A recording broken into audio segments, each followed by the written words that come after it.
Hey y'all, welcome back to my channel and welcome back to another edition of Foodie Fridays. For this video, we are making keto pancake bites.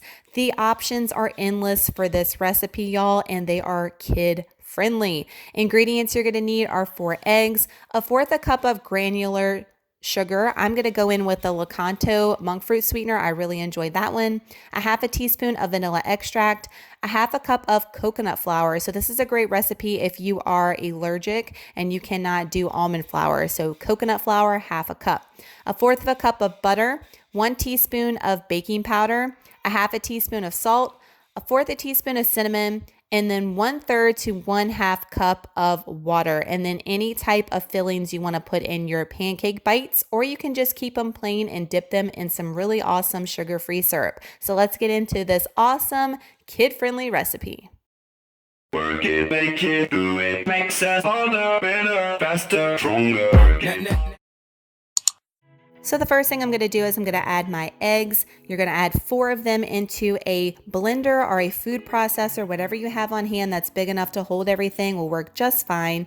And as you're going to see in a minute, I want to mention the 3 eggs that I'm cracking first are just regular eggs. And then y'all look for this last egg. This brown one, this is one of the Vital Farms eggs I just bought that are pasture raised. Look at the difference in that yolk. So you can definitely tell a difference in those eggs. Now I'm going in with my sugar. This is a fourth a cup of Lakanto monk fruit sweetener. You can go in with their white version or you can go in with any Swerve or Pure. Then I'm gonna go in with my vanilla extract, half a teaspoon. I'm gonna put the top on my food processor. I'm gonna give that a good blend.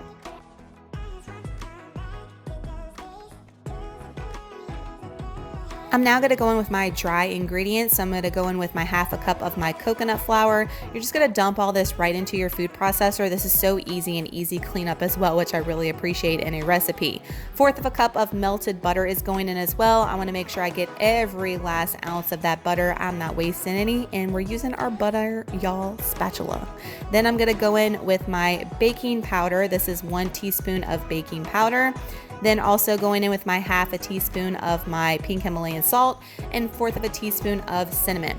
You're going to put the lid back on and you're going to give this a good pulse as well until everything's incorporated.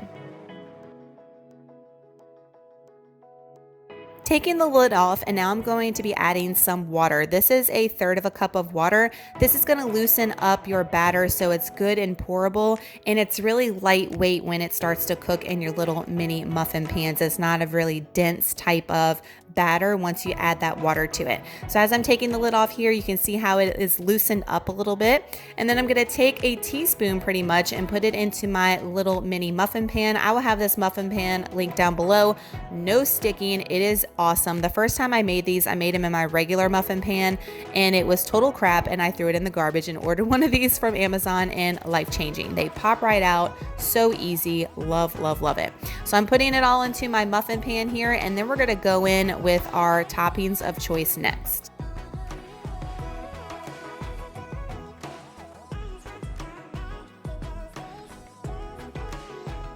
So the first time I made these, I made them strictly with blueberries, and just note that the macros will be higher if you're doing blueberries for the carb countage, but I'm making a couple of them for me with the blueberries. My youngest son did not like the blueberry texture, but that's just him, so that's why I'm going in with the Lily's baking chocolate and making them with the chocolate chips. He loves the batter of this, but when he got to a real blueberry, he is all about that sensory and texture. So the chocolate chips really did help, and he loves these. These would be great plain as well, like I said, just as little pancake bites to dip into your different sugar-free syrups, and it's really kid-friendly. What adult doesn't like dipping their foods in certain things? So it's not just kid-friendly, but adults love these too. I ate these for breakfast for an entire week. So here's the final product, guys, with the blueberries and the chocolate chips on here. They are so yummy. I'm telling y'all, you will not even know that they're keto. And here is it plated up as well. I like to put them in little Ziploc bags, as you're going to see in a few minutes, in increments of 4. So you have a serving size in my book is 4. And here is a closer look at the one with the blueberries in it, just to show you the texture in there. I like to go in with about 3 or 4 blueberries if you're using blueberries or any type of fruit in here as well. You could do strawberries, raspberries, blackberries, whatever floats your boat. So here's my little Ziplocs, again, 3 to 4 here. And the macro count is going to be popped up on the screen right here, but they are really awesome macros. But just know that the macros I'm showing you on the screen are with chocolate chips only. Now I'm showing you how I'm storing them in the cabinet here if they are chocolate chips. If you are using blueberries, you need to put them in the fridge to make sure that they don't spoil and they last. So y'all give this video a big thumbs up if you look forward to my Foodie Fridays every single week here on my channel. And y'all, if you make this recipe, please on Instagram. If you're not following me already on Instagram, go and give me a follow and definitely tag me in a story or in a post so I can reshare your story on my stories. I love when y'all do that. Y'all know I'm all about that. So please go and do that over on the gram. I would love to see you making this recipe. If you're not subscribed already, what are you waiting for? I post all kinds of keto, low carb, health journey things on this channel, and I'd love to have you a part of the YouTube family. Thank y'all so much for watching. Y'all have an amazing Friday and an awesome weekend coming up ahead. Please let me know if you make these. I'd love to see them, and I'll see you on the next one. Bye, y'all.